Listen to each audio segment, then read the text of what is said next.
Hello बच्चों hello बच्चों let's read this question. The question says the class marks of a frequency distribution are 47, 52, 57, 62, 67, 72, 77, 82, 87, 92, 97 and 102.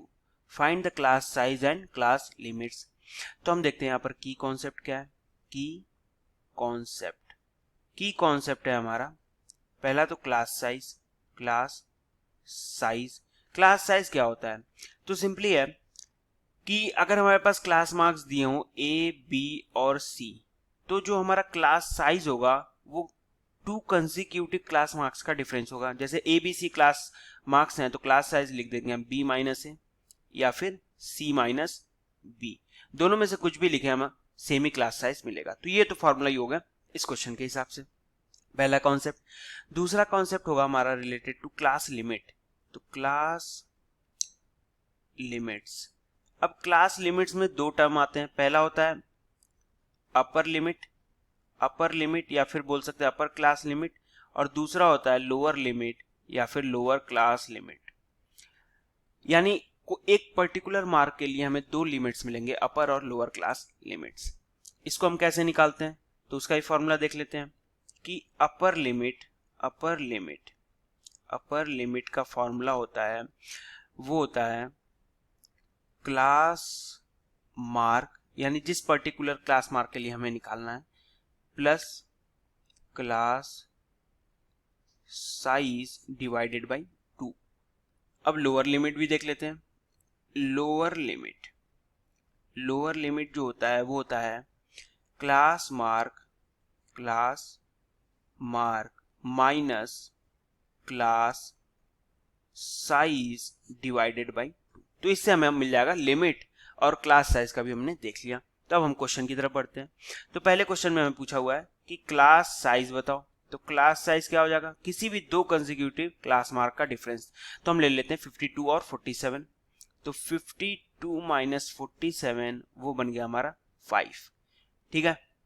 अभी हमें class size by 2 भी चाहिए तो वो भी निकाल लेते हैं. क्लास साइज बाई 2 कितना आ रहा है, वो आ रहा है 5/2 इक्वल टू 2.5. ठीक है. अब हमें अपर लिमिट और लोअर लिमिट निकालने हैं, यानी क्लास लिमिट्स निकालने हैं. तो हम एक कॉलम टेबल बना लेते हैं. उस टेबल में क्या होगा, पहला होगा क्लास मार्क, फिर हम लिख लेंगे लोअर लिमिट, और फिर हम बना लेंगे अपर लिमिट का एक कॉलम, अपर लिमिट. ठीक है, यही हमें चाहिए, अपर लिमिट और लोअर लिमिट ही हमें निकालना है. अब हम देखते हैं फॉर्मूले के हिसाब से. लोअर लिमिट का फॉर्मूला है class mark minus class size by 2, upper limit का फॉर्मूला है class mark plus class size by 2. अब क्लास मार्क एक एक करके लिखते हैं. पहला क्लास मार्क है 47, तो 47 के लिए निकालें तो class mark minus class size by 2. Class mark हमारा 47 है, क्लास साइज बाय 2 यानी 2.5, यानी ये हो जाएगा हमारा 44.5. अपर लिमिट कैसे निकलेगा, class mark plus class size by 2 यानी 47 प्लस 2.5 49.5. नेक्स्ट है हमारा 52, तो 52 लिखा और हमारा यहां आ गया 49.5 और 52 प्लस 2.5 यानी 54.5. ठीक है. इसके बाद नेक्स्ट क्लास मार्क क्या है 57, तो 57 के लिए भी लिख लेते हैं. 57 के लिए लोअर लिमिट हो जाएगा 57 माइनस 2.5 यानी 54.5, और अपर लिमिट हो जाएगा 59.5. ऐड कर देंगे. नेक्स्ट हमारा क्या है 62 के लिए हम लिख लेते हैं 62 माइनस 2.5 यानी सिंपली हो जाएगा 59.5. उसके बाद 62 प्लस 2.5 यानी 64.5, ये अपर लिमिट हो जाएगा. नेक्स्ट है हमारा 67, तो 67 के लिए हम लिख लेते हैं, वो हो जाएगा 64.5 और लोअर अपर लिमिट हो जाएगा 69.5. सिंपली प्लस 2.5 करना है माइनस 2.5 करना है, आपका आंसर आ रहा है. नेक्स्ट है 72 के लिए हम लिख लेते हैं, तो ये हो गया 69.5, ये हो जाएगा 69.5 और इधर हो जाएगा 74.5. नेक्स्ट है हमारा 72 के बाद 77, तो 77 के लिए लिख लेंगे तो हमारा बन जाएगा 74.5 और 79.5.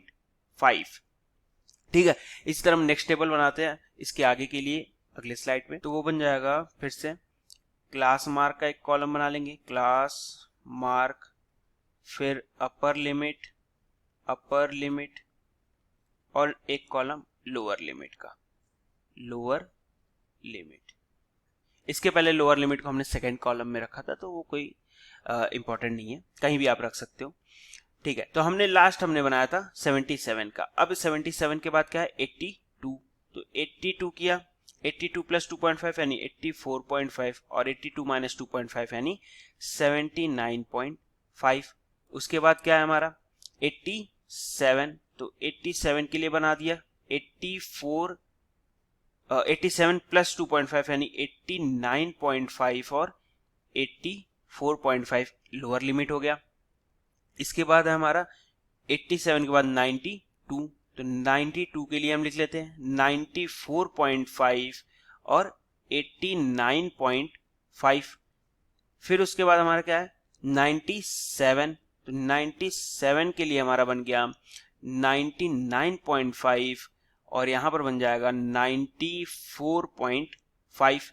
नेक्स्ट हमारा क्या है 97 के बाद 102, जो हमारा लास्ट है 102, यहां बन जाएगा 104.5 और 99.5 हमारा हो जाएगा लोअर लिमिट। ठीक है, so the final answer is class size is equals to 5 and class limits are this whole table, this table and this table. Hope you understood it well. Best of luck. Thank you.